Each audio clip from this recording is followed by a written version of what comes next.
오늘은 2주차 뒷부분 진도를 나가는데요. 중개 보수 파트부터 나갈 거예요. 그래서 교재는 29페이지 맨 밑에 중개 보수와 실비 쪽이고요.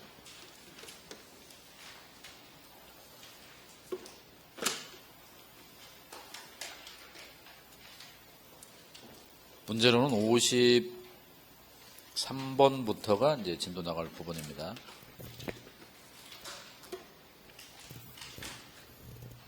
자, 보겠습니다.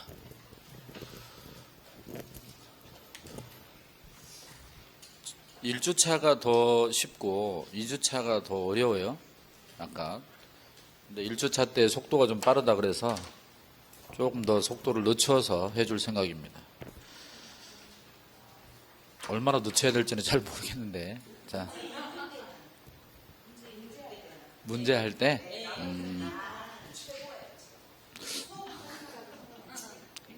예습을 좀 해오면 문제 푸는데 무리가 없는데 예습을 안 해오면 이제 좀 힘들죠. 자, 보겠습니다. 중개보수와 실비 두 가지가 있고, 중개보수는 중개에 대한 대가, 일을 해주고 받는 대가죠.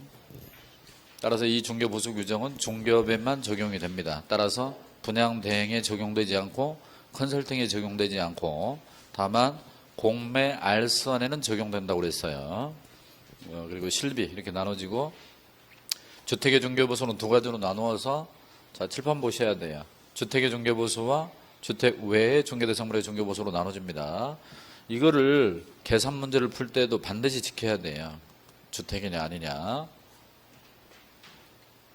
그리고 다시 실비는 권리관계 등의 확인에 소요되는 실비, 계약금 등의 반환 채무 이행의 보장에 소요되는 실비, 조사비용, 예치비용 이렇게 나눠지고, 자, 주택의 중개보수와 실비 두 가지, 주택의 중개보수와 실비 두 가지는 국토교통부령이 정하는 범위 내에서 시도 조례까지 있고, 주택 이외의 중개대상물의 중개보수는 국토교통부령으로 정할 뿐이에요. 이 틀을 반드시 기억해야 되고, 서술형 문제, 계산 문제 다 이 틀은 기본적으로 갖고 가야 됩니다. 여러분이 나중에 사무소를 이곳 화곡동에 차려놓고 광명시에 있는 주택을 중개했어요. 그러면 중개보수 받잖아? 주택중개보수. 뭐가 정하는 바에 따라 받아야 돼? 서울시 조례에 따라서 받는 거예요. 시도 조례니까. 오케이? 광명에 있는 주택을 중개하느라고 왔다 갔다 교통비를 썼어. 등기부 대상 발급 비용을 썼죠. 그럼 이건 실비인데 뭐가 정하는 바에 따라? 서울시 조례죠. 그러니까 주택중개보수와 실비 두 가지는 다 조례까지 내려가니까. 그런데 사무소를 이곳 화곡동에 두고 광명에 있는 상가를 중개했을 때 중개보수는 국토교통부령, 그러니까 조례가 없죠. 오케이? 대답을 해요. 계속 여기만 머물러 있을 수는 없잖아. 할 일이 많은데. 그러니까 주택 이외의 중개대상물의 보수만 국토교통부령에 있고 나머지는 국토교통부령의 범위 내에서 시도 조례까지 있다고요. 중개보수의 범위, 왼쪽이 주택, 오른쪽이 비주택. 왼쪽의 주택은 국토부령이 정하는 범위 내에서 시도 조례로 정하고, 이때 국토교통부령은 매매 교환은 최대가 0.7, 그리고 임대차 등은 0.6, 76 이렇게 내려가고 조례를 정하는데요. 조례는 사무소 소재지 조례와 사무소 소재지와 중개대상물의 소재지가 서로 달라요. 아까처럼 사무소는 화곡동에 있고 주택은 광명시에 있다. 어디 조례? 사무소 기준으로 시도 조례니까 어디 조례? 서울시 조례. 그런 거예요. 주택 이외의 중개대상물은 그냥 국토교통으로 정하지 조례가 없다는 점. 다시, 주거용 오피스텔의 경우는 전용면적 85제곱미터 이하이고 입식 부엌, 화장실, 목욕시설, 부엌, 화장실, 목욕시설을 갖추고 있으면 주거용 오피로서, 자, 매매 교환은 0.5, 임대차는 0.4 이렇게 되고, 이쪽으로 오게 되면 전용 85를 초과하거나 90제곱미터, 토지, 상가, 공장 이런 것들은 모조리 0.9 범위 내에서예요. 따라서 이쪽은 매매가 됐든 교환이 됐든 임대차가 됐든 모조리 0.9로 통일되어 있다 그 말입니다. 임대차도 0.9예요. 그래서 숫자는 7654 0.9, 76549 이렇게 가는 거죠. 중개보수의 계산은 매매의 경우는 매매 대금을 넣으면 되고, 분양권 전매의 경우는 총 분양가의 피를 더해요. 기납입액의 피를 더해요. 기납입액의 피를 더하고, 쓰리동이라고 들어봤죠? 동일한 중개대상물에 대해서 동일 당사자 간에 매매를 포함한 둘 이상의 거래가 동일한 기회에 이루어지면 매매로만 받는다는 거 아시고 있죠? 그 다음 교환계약은 가액이 큰 걸로 한다는 거, 전세는 전세 보증금으로 한다는 거, 임대차의 경우는 보증금 더하기 월세 곱하기 100 하는 거고, 다만 5천만 원 미만인 경우는 곱하기 70을 하는데, 주택이든 비주택이든 다 70이에요. 주택이 됐든 상가가 됐든 공장이 됐든 다 70을 곱해서 계산하셔야 됩니다. 오피스텔도 마찬가지예요. 중개보수의 지급 시기는 약정이 없으면 약정이 따르지만 약정이 없을 때에는 거래대금 지급이 완료된 날, 잔금날 그럽니다. 따라서 이거를 거래계약이 체결된 날 그러면 안 되죠. 아셨어요? 여기까지 문제를 한 2문제 정도만 준비했습니다. 이게 이제 최종 정리라서 문제를 많이 실을 수가 없어요. 100문제 선에서 하니까. 그래서 계산 문제나 이런 건 뺐습니다. 계산 문제는 여러 문제 부딪혀서 해야 되는데, 53번을 보자. 53번 중개보수의 범위 옳은 거 1번. 중개보수는 거래행위가 무효 취소 해제된 경우 받을 수 없다. 중개보수는 받을 수 없어요? 상황에 따라 다르죠. 따라서 중개보수는 거래가 무효 취소 해제가 됐다 하더라도 개공의 고의고 하시려면 못 받고, 당사자 간의 사정이면 받을 수 있고, 따라해요. 그때그때 달라요.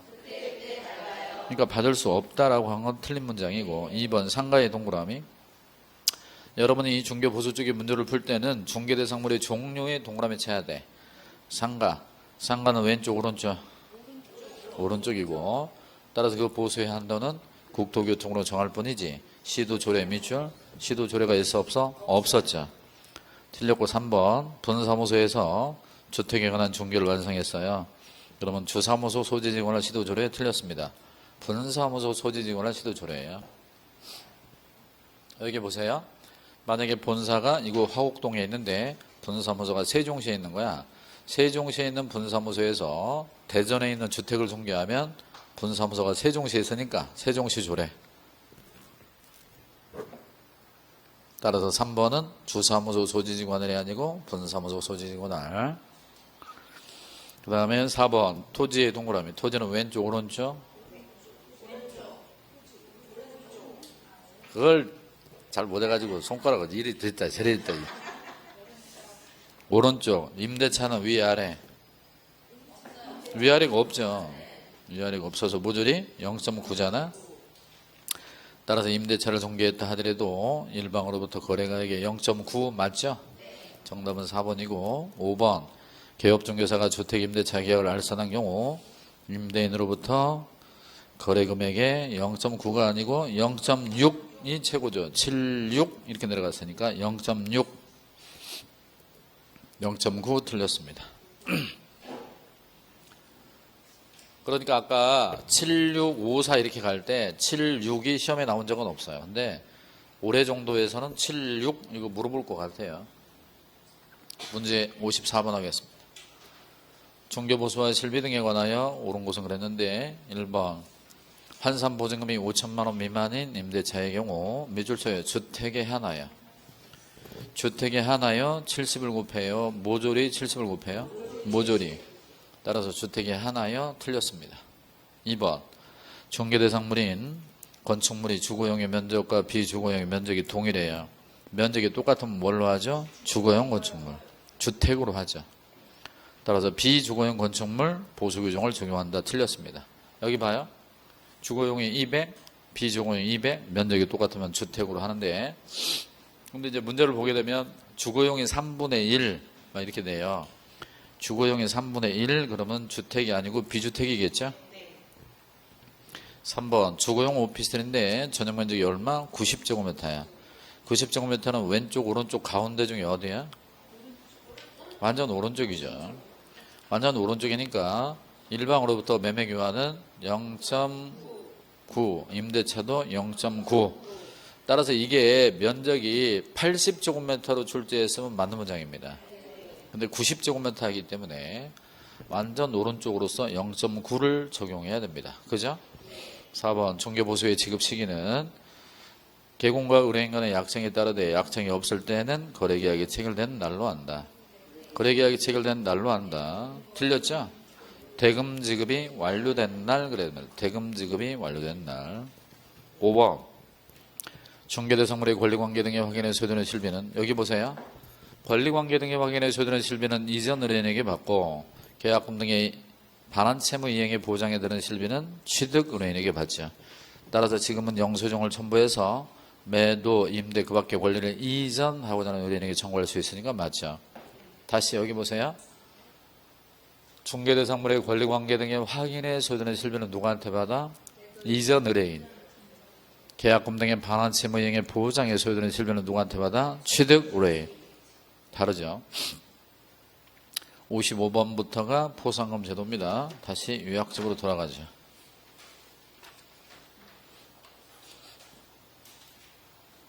(31쪽입니다) 주목하시고 포상금 제도 주목. 포상금은 누구를 꼰질러야 포상금이 나오냐, 어디다가 꼰질러냐, 돈은 어디서 주느냐, 얼마를 주느냐, 지급 방식은 어떻게 되느냐 이건데 가장 피곤한 게 신고고발 대상자 누구를 꼰질러야 되느냐 그게 문제죠. 신고고발 대상자는 어떻게 되죠? 양부모가 교표래. 양부모 교표 이렇게 되죠. 양도대여한 자, 양수대여 받은 자, 등록증 자격증이니까 4명 있죠. 등록증을 준 사람 받은 사람, 자격증을 준 사람 받은 사람. 부정한 방법으로 등록한 자는 여기 있죠. 근데 부정 취득자, 자격을 부정한 방법으로 취득한 자는 여기 없어요. 오케이? 그리고 부정한 지정을 받은 자, 부정 지정 없어요 여기. 그리고 거래계약서 작성할 때 거짓기재 이중계약서, 거짓기재 이중계약서도 여기 없어요. 부정 등록입니다. 얘네들은 몇 년에 몇 천? 1년에 1천, 얘는 3년에 3천. 무등록업자 3년에 3천. 원래 거래질서 교란행위가 지금은 이런 것도 다 거래질서 교란행위인데 교란행위 중에서 그냥 시독방만 여기다 집어넣는 거예요. 지금은 교란행위가 이게 다 교란행위 엄청 많아요. 근데 그렇게 해버리면 공부하기 어려우니까 옛날 그대로 살려서 하는 거예요. 그리고 개공이 아닌 자로서 표시광고한 자. 그래서 양부모가 교포래. 양부모 교표. 시작. 양부모 교표 이렇게 됩니다. 주목. 여기에 이종 등록 없어요. 이종 소속도 없어요. 금품 초과 소속 없어요. 이종 사무소가 없어요. 그리고 직접 거래 쌍방대리 이런 거 없습니다. 그러니까 그것은 얘네가 정하기 나름이니까 할 수 없어요. 애워야지 뭐 할 수 없어요. 보상금 지급의 절차. 갑이 대상자를 알게 되었을 때 자, 몇 군데 중에 하나? 3군데 중에 하나. 등록관청, 신고센터, 수사기관 셋 중에 하나로 가서 신고고발하죠. 신고고발하면 전부 다 수사기관으로 일단 가서 수사가 진행됩니다. 그러니까 이쪽으로 신고하면 이리 고발하고 이렇게 신고해도 이렇게 고발하고 여기다가 고발하면 거기서 그러니까 일이 와야 된다는 거예요. 수사가 필요하니까. 수사가 진행되면 뭐가 있어야 돼? 공기, 공소제기 기소에만 돈 나오고 무혐의는 돈 안 나오죠. 공소제기가 됐어요. 유죄 판결이 확정돼야 돼요. 무죄라도 돈 나와. 유죄냐 무죄냐는 묻지 않습니다. 왜냐하면 유죄냐 무죄냐가 대법원까지 가버리면 한 2년 걸려버리거든. 그럼 50만 원 받으려고 2년 기다리다가 목이 빠진 사람, 굶어 죽은 사람 속출하기 때문에 공소제기로 끝나는 거야. 보상금은 누가 줘요? 등록관청에 주니까 등록관청에다가 지급 신청을 합니다. 자, 여기 봐요. 신고센터에 신고한 자는 신고센터에 지급 신청해야 된다. 틀렸죠? 지급 신청은 여기다가 해야 돼. 그러면 등록관청은 수사기관이 아니니까 수사 내용을 조회를 해야 되겠지? 조회하고 이거 공소제기 기소유예면 지급 결정을 하고 결정일로부터 1월 내에 보상금을 지급합니다. 몇 달 안에? 왜 한 달 안에 줘야 돼? 생활해야 되니까. 절대 안 까먹어. 그래서 포상금은 50만 원이고 1월 내 지급하고 국고보조 할 수 있죠. 25만 원까지는 국고보조 할 수 있습니다. 그러면 원래 포상금은 국가에서 주는 거예요? 시군구에서 주는 거예요? 그렇죠. 시군구에서 주는 건데 국가에서 보조하는 거죠. 이걸 착각해가지고 원래 국가가 주는 걸로 착각합니다. 국가가 도와주는 거죠. 그리고 2인 이상이 공동으로 신고했으면 균등배분, 합의가 있다면 합의로 하고 2건 이상이면 최초 신고고발자에게 지급합니다. 자, 행정수수료까지 마치고 가죠. 여기 보세요. 행정수수료가 여기 6개가 있습니다. 그리고 2개가 더 있어요. 국토부 장관이 시험을 시행할 때와 시험을 위탁 실시할 때. 시도지사가 시험을 실시할 때 그 시험에 응시한다면 시도 조례에 따라서 돈을 내는데 국토부 장관이 시험을 시행할 때는 장관이 결정 공고하는 대로, 시험을 위탁 실시하는 경우는 위탁 받은 자가 결정 공고하는 대로 돈을 냅니다. 시험에 합격을 했을 때 자격증을 교부합니다. 자격증 교부에 수수료가 있어 없어? 없어요. 왜? 시험 볼 때 돈 냈잖아. 그 다음에 자격증을 분실해서 재교부를 받는다면 수수료가 있어 없어? 있죠. 사무소 낼 때 등록 신청 수수료가 있죠. 등록증 받을 때는 수수료가 없고 재교부는 분사무소 설치 신고 있고, 신고 확인서의 교부는 없고, 신고 확인서 재교부는 있고 그러죠. 휴업 폐업 신고는 없고, 인장 등록 없어요. 고용 신고, 거래정보 사업자의 지정 신청 그런 거 없어요. 여기 있는 것만 보시면 돼. 아셨나요? 문제. 국토부 장관이 시험을 시행하는 경우 조례가 정하는 대로 돈을 내야 된다. 그럼 틀렸죠. 국토부 장관이 시행할 때는 국토부 장관이 정한 대로 해야 해. 상황에 따라 다르죠. 자, 여기까지 문제를 풀어보겠습니다. 설명을 다 하고 가도 되는데 그 사이에 까먹을까 봐.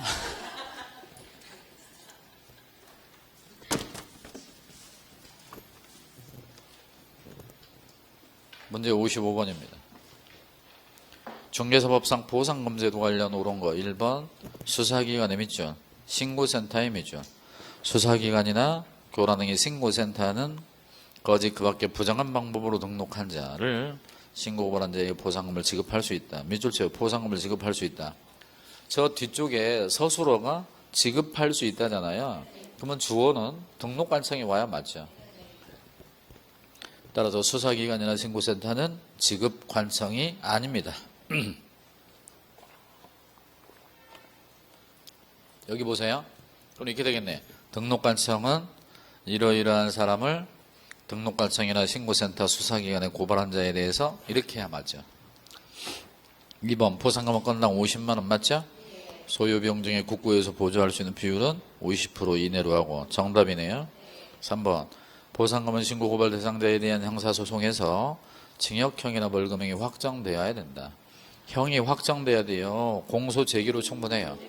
공소제기로 충분하고. 4번 등록관청은 보상금 지급 신청이 있으면 신청일이 몇 주? 신청일이 아니고 결정일로부터예요. 결정일로부터 2개월이 아니고 1개월입니다. 결정일로부터 1개월. 따라서 두 군데가 틀렸어요. 5번 등록관청은 하나의 사건에 대하여 2건 이상의 신고고발이 접수가 된 경우 각 신고인에게 보상금을 지급한다. 2건 이상이면 최초죠. 각 신고인에게. 그러면 10명이면 50, 50, 50에서 500이 필요하잖아요. 최초 1등한테만 줘요. 정답은 2번. 56번입니다. 56번 같은 게 좀 어렵습니다. 이런 걸 연습을 잘 해두셔야 되는데.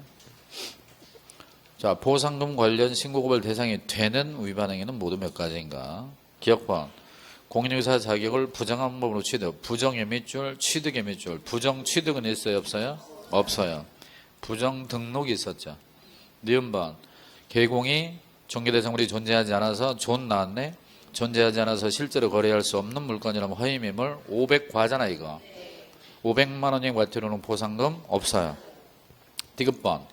개공이 아닌 자의 동그라미. 아닌 자가 뭐였지? 표시광고, 표 동그라미. 그럼 얘는 꼰질르면 돈 나오죠. 니을번.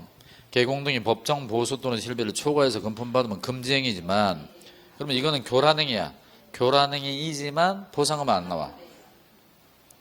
지금은 금지행위가 다 교란행위잖아요. 미음번. 개공 등이 중개의뢰인과 직접 거래하거나 쌍방을 대리하는 건 금쟁이죠. 교란행위죠. 그러나 보상금은 안 나와요. 비읍번 개공 등이 부당한 이익을 얻을 목적으로 중개대상물의 시세에 부당한 영역을 주거나 줄 우려가 있는 건 매무, 수거, 증직, 투, 시독할 때 시세 조작입니다. 시세 조작. 따라서 시독방의 시, 시독방의 시. 그 다음 시옷번은 단체 구성. 단체 구성 나왔죠? 이게 뭐야? 독과점이죠. 독과점. 시체방 그러죠. 시체방, 시독방. 그래서 개공 등이 단체를 구성하여 특정 물건에 대한 종류를 제한하거나 단체 구성원 이외의자 공동종을 제한하는 건 독과점이죠. 독과점. 시체방, 시독방, 시체방. 2형번 안내문이나 온라인 커뮤니티. 그러니까 뭐죠? 그 카카오톡이나 또 밴드 뭐 이런 걸 이용해서 특정 가격 이하로 중개 의뢰하지 않도록 유도함으로써 개공의 업무를 나왔네. 업무 방해 들어가죠. 그래서 비읍, 시옷, 이응이 시독방, 시체방 이렇게 되는 거예요. 따라서 정답은 디귿 그리고 브스 뒤에 거 3개 총 4개예요. 57번부터 중개사협회입니다. 칠판 보시고요. 협회는 먼저 임의 설립의 복수협회 임의가입. 여러분 가입해도 되고 가입하지 않아도 되죠. 협회는 꼭 법인이어야 됩니다. 뒤집어서 법인이 아니면 협회도 아니고요. 이때 법인은 설립이 인가 중이니까 국토부 장관의 허가를 받아요? 인가를 받아요? 인가를 받고 그 법인의 성격은 비영리 사단법인이고 사단법인이니까 민법상 사단법인의 규정을 적용합니다. 여기 보세요. 그러니까 중개사협회에 대해서는 중개사법을 먼저 적용하고 중개사법의 규정이 없으면 민법중 사단법인 규정을 적용합니다.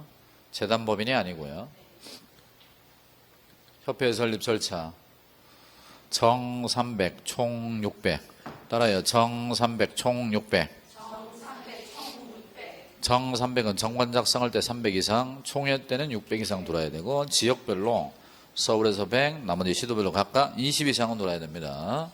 따라해요. 3612.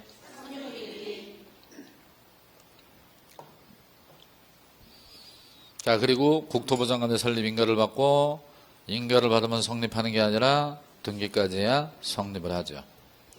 협회 조직. 총회가 있는데 총회는 필수적 기관이고 총회 의결 내용은 중요하니까 지체 없이 국토부 장관에게 보고해야 되며 주된 사무소 지부 지회가 있는데 주된 사무소하고 협회라고 보시면 돼요. 주된 사무소는 꼭 있어야 되고 서울에 있을 필요는 없고 지부나 지회는 있어도 되고 없어도 됩니다.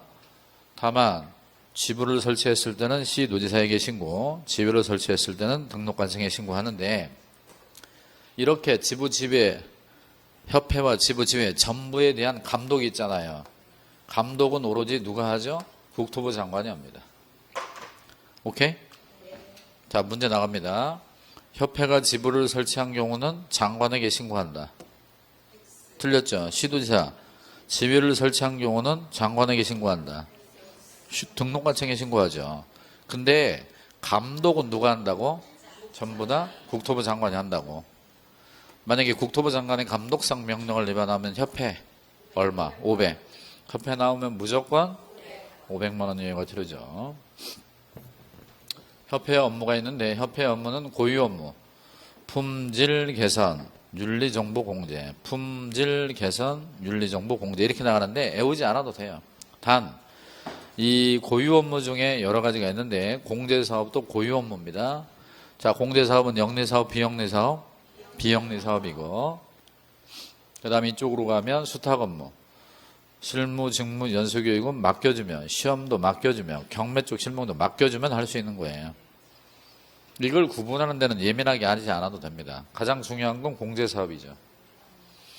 협회가 공제사업을 할 때는 먼저 이게 돈이 왔다 갔다 하잖아. 중개업들이 가입해서 돈을 내게 되니까 공대로 수입이 있으니까. 그래서 협회는 공제규정을 제정해서 국토부 장관의 승인을 받고 그 사업을 해야죠. 협회가 공제사업을 하게 되면 공제사업 실적 공시해야 되잖아요. 실적 공시 얼마 안에? 3개월 안에 해야죠.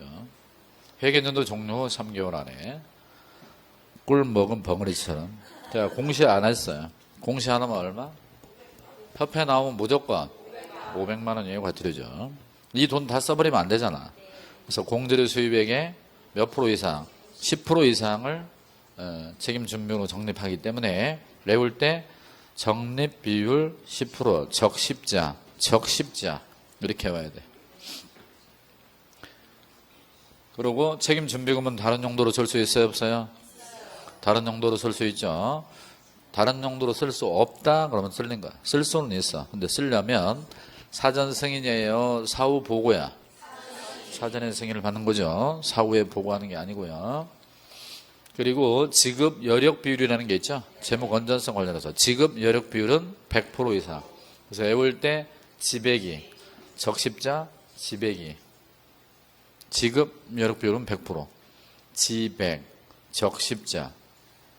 국토부 장관은 회계 전문 기관이 아니기 때문에 금감원의 원장에게, 우리 학원 원장님 아니에요. 금감원의 원장이 요청을 하면 금감원의 원장이 조사 검사합니다. 결과는 이쪽으로 통보를 하죠.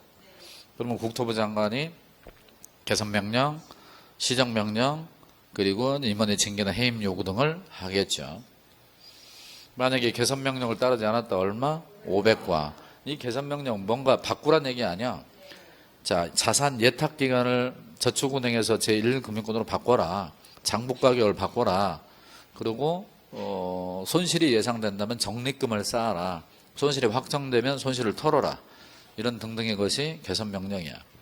사업의 양도명령. 사업의 양도명령 할 수 있어요, 없어요? 없죠. 당신들은 능력이 안 되니까 변호사협회에 넘겨. 이건 말이 안 되는 얘기죠. 자, 다음. 협회 임원이 공제규정을 위반한다는 거에서 공제사업의 건전성을 해야 하는 거지. 공제규정 위반, 재무건전성이 한다거나 이 개선명령을 따르지 않는다거나 그러면 그 임원의 징계나 해임을 요구하거나 시정을 명할 수가 있고, 이런 걸 따르지 않아도 전부 다 얼마? 500만 원 이하가 들어죠. 협회 나오면 무조건 500. 그 다음 우리 중개사법에 위원회가 2개 나오죠. 자, 이 맨 앞에 쪽에서는 중개사 제도에서 정책심의위원회, 협회 쪽에서는 공제사업 운영위원회. 자, 정책심의위원회는 국토교통부에 설치하고 임의적이며 공제사업 운영위는 협회에 두게 되고 필수적이죠. 여기는 위원장을 포함해서 7에서 11, 711, 911보다 2달 빨라 711. 그 다음에 19명 이내로 하고 위원장은 제1차관이 되고 위원으로는 국토부 장관이 임명이 척하니까 나중에 재척사유에 해당하는 자가 회피하지 않았을 때 해촉도 누가 해? 국토부 장관이 합니다. 그 다음 이쪽은 19명 이내고 위원장과 부위원장은 자기네끼리 상호 선출이죠. 따라서 이쪽은 부위원장이 있어 없어? 이쪽은 부위원장이 있죠. 따라서 위원장이 직무를 수행할 수 없으면 부위원장이 직무를 대행하며, 이쪽은 위원장이 미리 지명한 위원이 직무를 대행하며, 협회 회장과 이사회가 선임한 임원의 수, 협회 회장과 이사의 수, 협회 측 인사는 몇 분이면 3분의 1 미만으로 돼 있어야 돼요. 우리 중개사법에 3분의 1이 또 나오죠. 저기 등록 기준에 보게 되면 대표자를 제외한 임원이나 사원의 3분의 1 이상이 중개사해야 된다. 거기 3분의 1 나옵니다. 임기는 2년, 공무원 빼고, 임기는 2년, 공무원과 회장 빼고, 연임 제한이 없기 때문에 여러 번 연임할 수 있습니다. 여기는 연임 제한이 있어요. 한 번만 연임할 수 있습니다. 보궐위원회 경우는 전임자의 자녀기간이고 전임자의 자녀기간입니다. 새롭게 2년이면 전임자의 자녀기간이야. 그리고 대행은 위원장이 미리 지명한 위원이 하고, 여기는 부위원장이 하고, 간사는 위원장이 공무원 중에서 지명하고, 간사와 서기가 있는데 위원장이 공제 직원 중에서 지명하죠. 간사는 살림꾼이고요. 서기는 글씨 쓰는 사람이 서기예요. 글씨 회의할 때. 그러니까 간사가 보고하고 보관하고 그러지. 얘는 그냥 글씨만 쓰는 사람이야. 제적가반 출석으로 회의를 열고 출석가반 찬성으로 의결을 하며 똑같습니다. 회의 개최 며칠 전까지? 7일 전까지. 회의 개출 그러잖아요. 회의 개출. 여기 보세요. 7일짜리를 한번 정리하고 가죠. 등록을 신청해요. 강서구청장한테. 그러면 등록 처분 7일 안에 등록이 취소됐어요. 등록이 취소되면 등록증의 반납 7일 안에. 자격이 취소됐어요. 자격이 취소되면 7일 안에 자격증 반납해야 됩니다. 인장을 변경했어요. 인장을 변경하면 7일 안에 변경 등록. 전속 종료계약을 체결했을 때 정보의 공개. 전속 종료계약 7일 안에 정보를 공개해야 되고요. 회의 개최, 회의를 개최하는 거, 회의 개최일에서 7일이야. 그래서 등칠이, 자칠이, 인칠이, 전칠이, 회의 개최일 이거 빼고 따라해요. 등칠이, 자칠이, 인칠이, 전칠이. 따라해요. 칠뜨기들. 등칠이, 자칠이, 인칠이, 전칠이.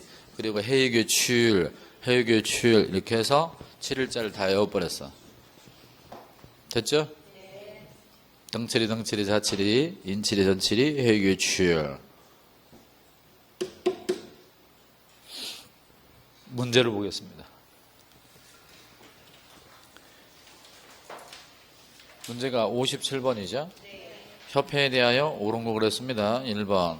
협회에 관해서 이 법에 규정된 것 외에는 민법상 재단법인 틀렸습니다. 사단법인의 규정을 적용하죠. 2번. 협회는 회원 300 이상이 발기인되어 정관 작성. 자, 300정, 정 300. 그 다음 창립총회 의결을 거친 후 국토부 장관의 허가 예미줄? 허가를 받음으로써 성립한다. 틀렸습니다. 민가를 받음으로써 성립하죠. 3번. 협회는 주된 사무소를 서울특별시에 둬야 하고, 서울에 둬야 돼? 그건 아니죠. 서울에 두든 세종시에 두든 대전에 두든 상관없고 틀렸습니다. 정관이 정하는 바에 따라 특광도의 지부를 지부의 동그라미, 시군구의 지회를 지회의 동그라미 두어야 한다 해다 밑줄 틀렸어요. 둘 수 있답니다. 지부나 지회는 둘 수 있다. 따라서 3번 두 군데가 틀렸고 4번 협회에 지부나 지회를 설치한 경우 국토부 장관에게 신고해야 된다. 아닙니다. 시도나 시군구에 신고하죠. 감독은 장관이 하지만 신고는 시도나 시군구죠. 국토부 장관 X. 5번 협회 지부지회에 대한 감독은 오로지 누가 해? 국토부 장관. 정답은 5번이 되겠습니다. 너무 빨라요?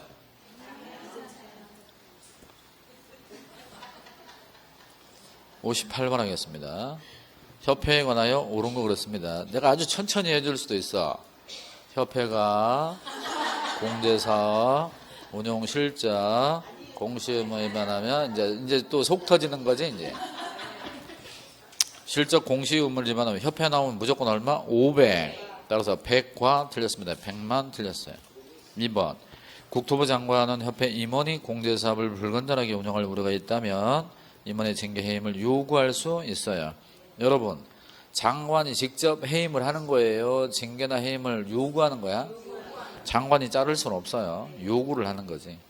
근데 그 요구를 안 따르면 또 500과가 있고. 3번. 공제사업 운영위원회는 국토교통부에 두며 틀렸습니다. 협회에 둡니다. 국토교통부 X.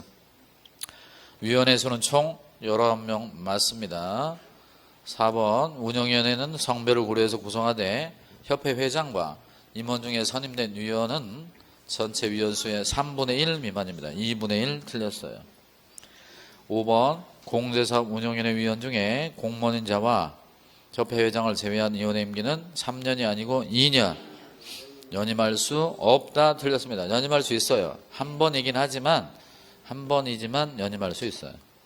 2번이 정답이고 59번. 협회에 관하여 옳은 거 그랬습니다. 1번.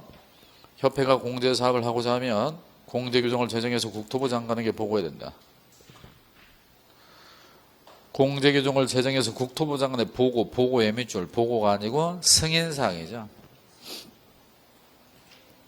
2번.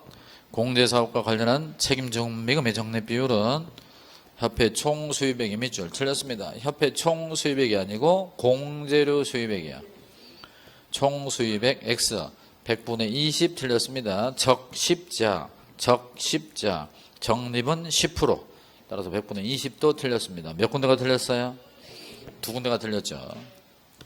3번 책임 증빙금을 전용한 경우는 장관에게 보고 틀렸습니다. 전용하고자 하면 승인이죠. 따라서 사후 보고예요? 사전 승인이에요? 사전 승인해야 됩니다. 여기는 사후 보고니까 틀렸죠. 4번 지급여력 비율은 지급여력 금액을 지급여력 기준금액으로 나눈 비율로 하되 100% 이상으로 유지가 돼야 된다. 맞습니다. 여기 봐요. 야, 너네는 회원이 한 8만 명, 7만 명 이렇게 되잖아. 그러니까 너네는 80억이 기준이다. 그래서 80억을 이렇게 기준금액으로 밑으로 정해놓으면 이게 분모로 가는 거야. 분모. 이게 분자에는 이제 실제로 지급여력 금액을 80억 이상으로 유지를 해야 돼. 85억, 89억 이런 식으로. 그래서 지급여력 금액을 기준금액으로 나눠야 돼. 분자를 분모로 나눈 값 100% 이상. 5번 공제계약 당시 공제사고 발생이 확정되어 있는 것을 대상으로 한 협회와 개공간의 공제계약은 유효가 아니죠. 무효죠. 밑줄 쳐봐요. 공제계약 당시 사고가 확정되어 있는 거. 여기 봐요. 우리가 자동차 보험에 가입할 때 이미 사고 난 것은 계약 대상으로 안 하잖아. 앞으로 일어날지 안 일어날지 모르지만 미래의 것을 하죠. 따라서 틀렸습니다. 60번부터가 행정처분 절차 등인데 제가 지금 감기 기운인지 몸살인지 지금 컨디션이 좀 안 좋거든요. 좀 쉬었다 하겠습니다.